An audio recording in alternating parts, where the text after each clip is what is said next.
Radical acceptance is one way of phrasing it here a little bit.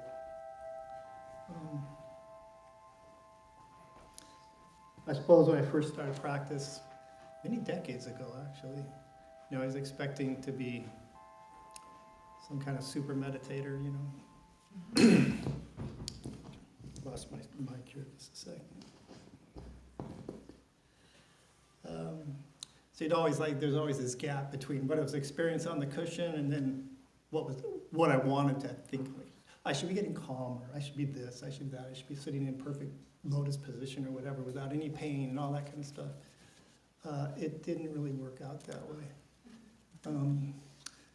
Some of you are old enough maybe, there used to be a television program called Kung Fu with Kwai Chang Caine. He would run around being all mellow and Buddhist-like, and then he'd beat people up and stuff. And I thought I was a kid when that came on. I was like a teenager or something. So that was my model. And like I say, it caused a lot of suffering because I never quite measured up to that model. And then one time I remember being on a retreat, and there was more than just a slight amount of misery. It was very, very hot. There was no air conditioning. It had one of those huge fans that would blow across, back and forth. And I realized, I wasn't that comfortable. But the switch was that, okay, this is what's happening right now in this present moment. I'm sweating. They got this noisy fan, and it really was a kind of a turning point for me because it was really what was happening in the present moment. And I wasn't resisting it. Somewhat I was, but not near as much as I had before. I kind of came to some kind of realization, kind of acceptance of things. So I began to practice a little differently. Just kind of nestling into whatever was going on in that moment. Whether the mind was busy, whether the mind was sleepy, whether it was calm, bright, just whatever was going on physically, mentally. Then I was working with a Tibetan teacher. This is many decades ago again, and I came up with the phrase, I like to practice radical acceptance. And he thought that was pretty cool. He thought that was pretty good. And then in 2004, Tara Brach, I don't know if you're familiar with her at all. She's a well-known meditation teacher. She wrote a book called Radical Acceptance. I thought, well, that's cool. I came up with that on my own. So anyway, that's what this. So in her words, radical acceptance, accepting everything about ourselves and our lives in this very moment, whatever's happening right now, right in the present moment. Becoming aware of what's happening in our body and minds. And kind of what feeds into this is what's known as there's the Four Noble Truths of Buddhism. It's in the basics of Buddhism. And the first noble truth is the reality of, the Pali word is dukkha. And it can be translated as suffering, or a teacher, Tensuro Bhikkhu, likes to call it stress. That the reality of stress. And in that regard, if you think about those two terms, and the analogy the Buddha used about dukkha, in his time, if you can imagine an ox cart with the wooden wheels, and you have the axle that goes into the wooden wheel, and if one of the axles is slightly off true from center, the cart's going to bounce just a little bit. So this is his analogy for dukkha, that pretty much baked into our experience is this sort of stress or this unsatisfactoriness or suffering, if you will. And the more we understand that and can accept it, the easier, the less suffering there will be.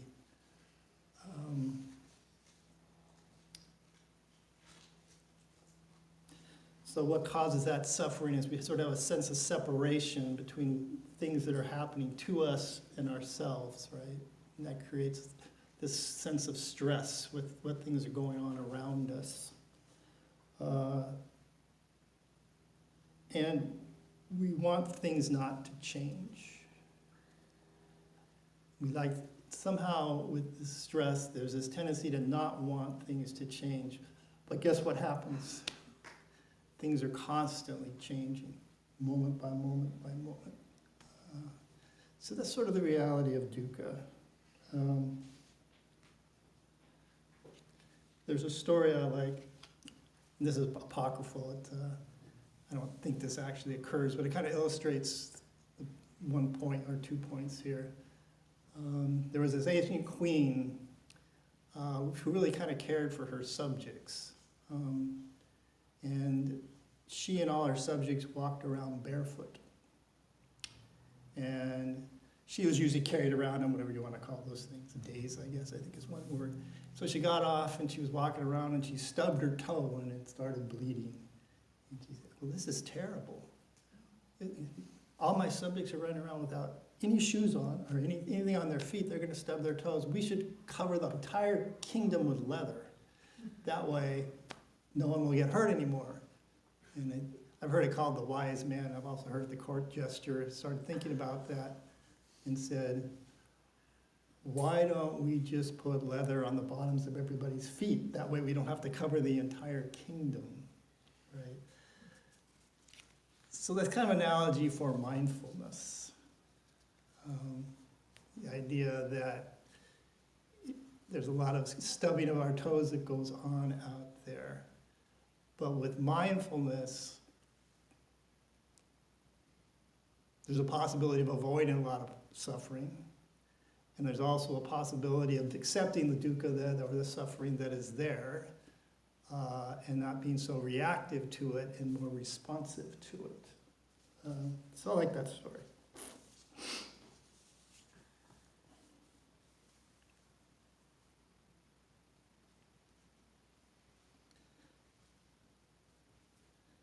So the one thing we all have in common in here is we're meditators. Some of us new, some of us have been around for a long period of time. So the great gift of practice is we can begin to calm our minds. We begin to become more mindful. And you can use that stability and that calm to begin to really observe what your experience is like.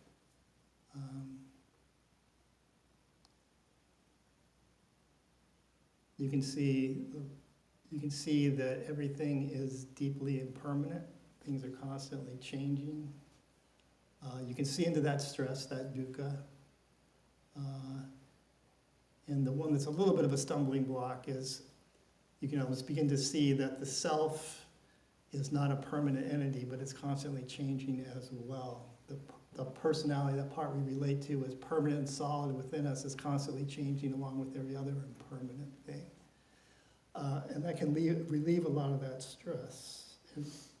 And you can really begin to accept the reality of your experience. One way of putting it is mindfulness equals truthfulness. What is actually occurring, right?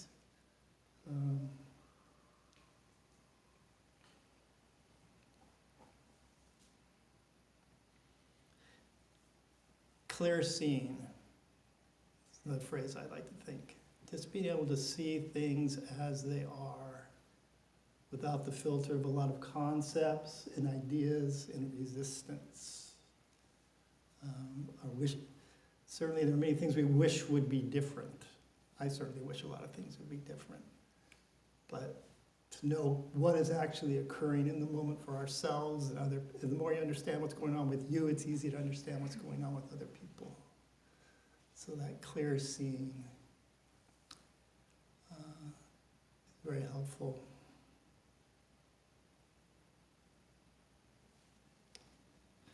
So with mindfulness and acceptance, I'm a strong believer with seeing things clearly, knowing what's going on.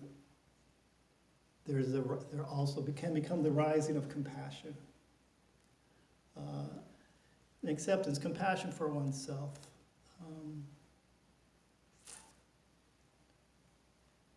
all that stuff that goes on in your head are not your fault. I wasn't sure I was going to read this, but I think this kind of fits into this a little bit. Jokai has been teaching the 2 interests and the 4 practices. So we did a whole workshop on it here. This is an ancient teaching from China, purportedly brought over by Bodhidharma, who came from India to China, I think in the 4th or 5th century, Common Era. So this is one of the principles of a practice. What is the practice of accepting adversity? When suffering, a practitioner of the way should reflect for innumerable kalpas, long periods of time. I have pursued the trivial instead of the essential, drifted through all the spheres of existence, created much animosity and hatred, maligned and harmed others endlessly. Even though now I have done no wrong, I am reaping the karmic consequences of past transgressions. It is sometimes neither the gods nor men can foresee or impose upon me. Therefore, I should accept it willingly without any resentment or objection. The sutra says, face hardships without distress. How? With thorough insight. With this understanding in mind, you are in accord with the principle, advancing on the path through the experience of adversity. This is called the practice of accepting adversity. Well, I don't know about kalpas, I don't know about reincarnation, but I do know that there's a lot of things like family karma, things like that from my family that I have acquired I look back over my family history a little bit. There's a lot of stuff that percolates up through that. And that's what kind of makes me. It makes a lot of that thought and things. So that, to me, that's part of that acceptance, right? This is who I am as I arrived here, and family did. A lot of it was good. A lot of it was very good, but my dad was a bit of a hoarder, had lots of stuff. He passed away about 3 years ago. Took about a year and a half, 2 years to dump out 2 or 3 or 4 garages and all that stuff. And then I opened my garage door and looked around and said, well, maybe I shouldn't leave this to my daughter. It might be a good idea to do whatever's necessary to lighten the burden there. Anyway, let's see if we can find it. Self-compassion. Here's a quote from the Buddha, if I can find it.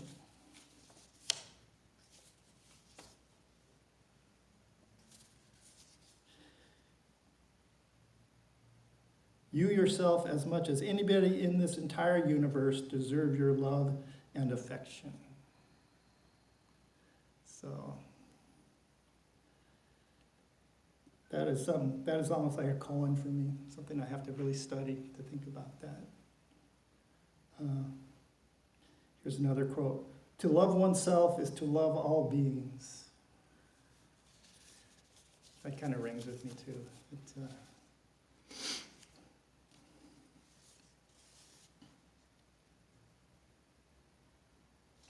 So just a couple more thoughts. I won't go on forever here. So a lot of times when we begin to practice spiritual practice, we practice meditation. We've all heard the word awaken, but awaken to what, right? Like a light bulb that goes on, and guess what you see? All the stuff that's been hidden, like a light in the attic or something. And there's a Tibetan teacher, passed away, very influential, though I can't pronounce his name perfectly, Chogyam Trungpa. Self-knowledge is usually bad news. You can take that as it will. There's where the self-compassion comes in again, that willingness to be truthful and be accepting of all these things. But what a wonderful thing to practice.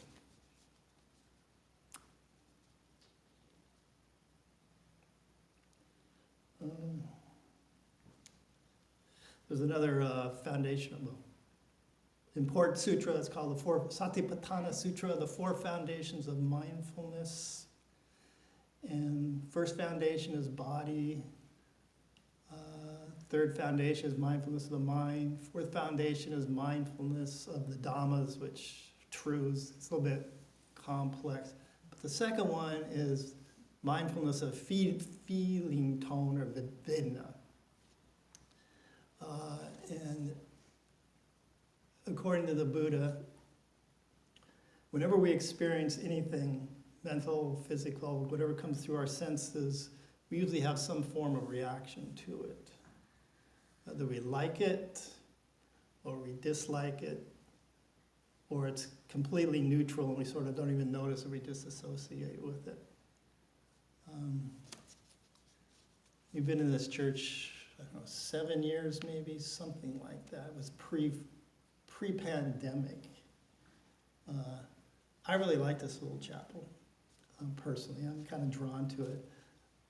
I've had a lot of people, not a lot of people, but many people express to me they don't like it at all. I mean, it just turns them off.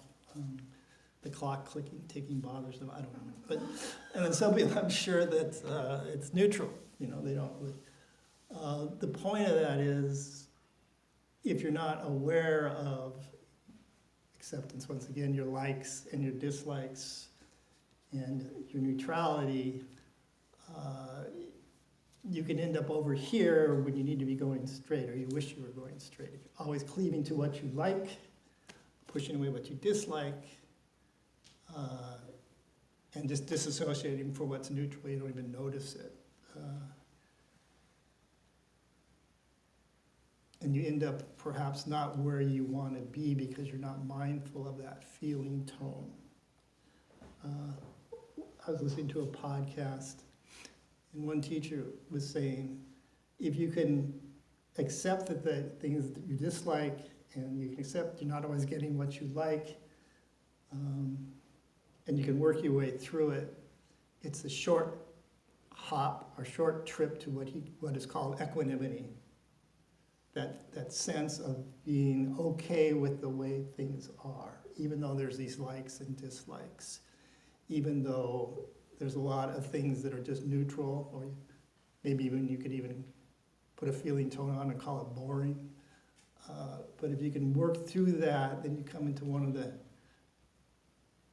of the most exalted states in Buddhism, is this equanimity. It's one of the Brahmaviharas, and it comes up on many of the lists as one of those things you can develop with practice.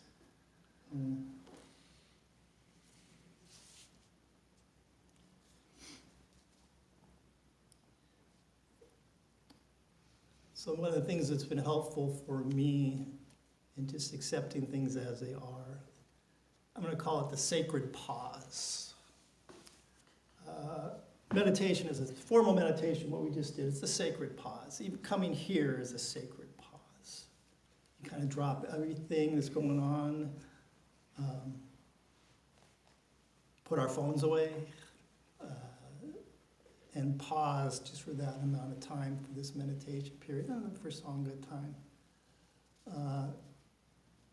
It's also good to have these sacred pauses during your day.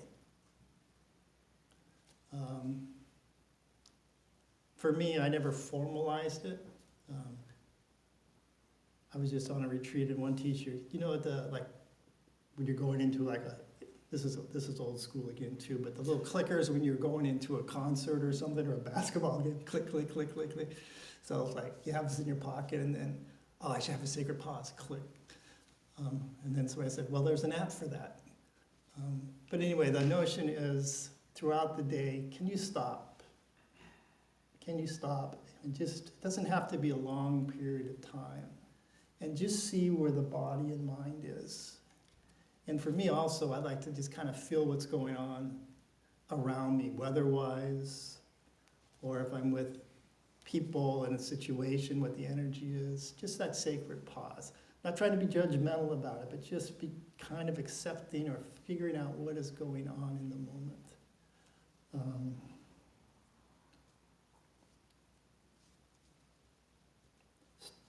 I was a high school teacher for many years. And even though I wasn't supposed to, I'd step outside, get some fresh air, look around.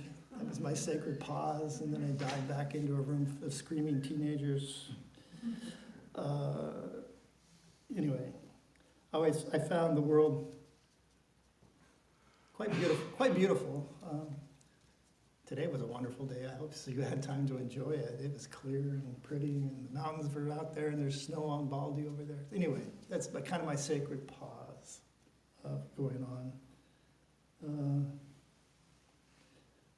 Apparently, forest bathing is now a thing, where you go and sit and quietly in whatever natural setting you can find.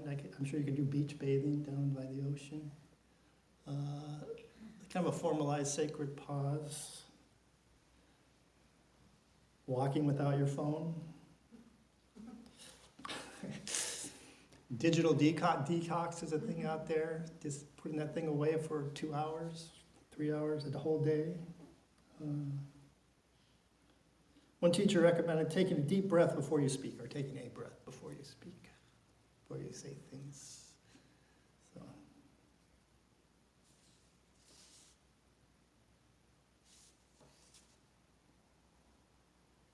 There's a teacher up in, I think, the Bay Area, Peninsula up there, Rick Hansen. Anybody, I'm sure you're familiar with some of you. He has the idea of pausing and focusing on the good. When something good comes up, it could be something simple like a good cup of coffee or a bird and your bird is chirping or whatever, and doing that pause and just enjoying that for that moment. I guess we are hardwired to look for negativity out there, to look for danger, really. If you were not aware while you were trying to find lunch back in the day, you could be lunch, right? That's the way he puts it. We don't have the perfect society, but we don't have to be that hyper-aware moment by moment. But we are sort of consciously and mentally designed for that. So, his idea is you can train the mind to be much more positive, look for the more positive things, and then that would help.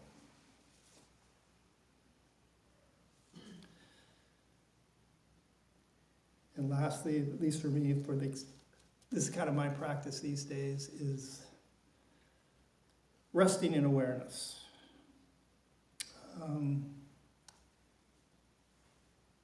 The idea that we are aware all the time, at least when we're awake, we're aware all the time. There's a quality to that that has nothing to do with the impermanence. It's just always present. And you can train the mind to rest in that awareness. And it's a spot that's very peaceful, very accepting.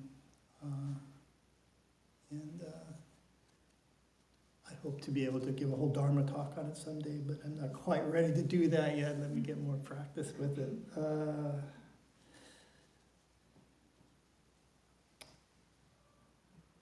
A quote from a Thai forest master, Akan Cha. I'm sure maybe you've heard his name before. Sort of speaks to this resting in awareness. Everybody is looking for a horse. But most don't realize they're already riding that horse. So that awareness is always with us, right?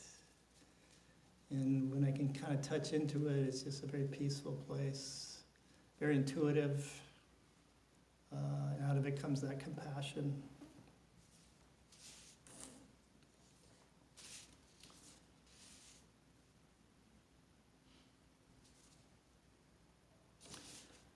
I think I'll end here with a quote by Thoreau.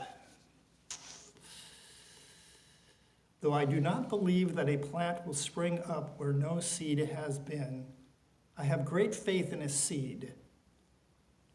Convince me that you have a seed, and there I am prepared to expect wonders.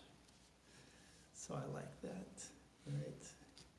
So even though sometimes practice and acceptance of what's going on is difficult, those wiser teachers than me say we're all planting seeds, right?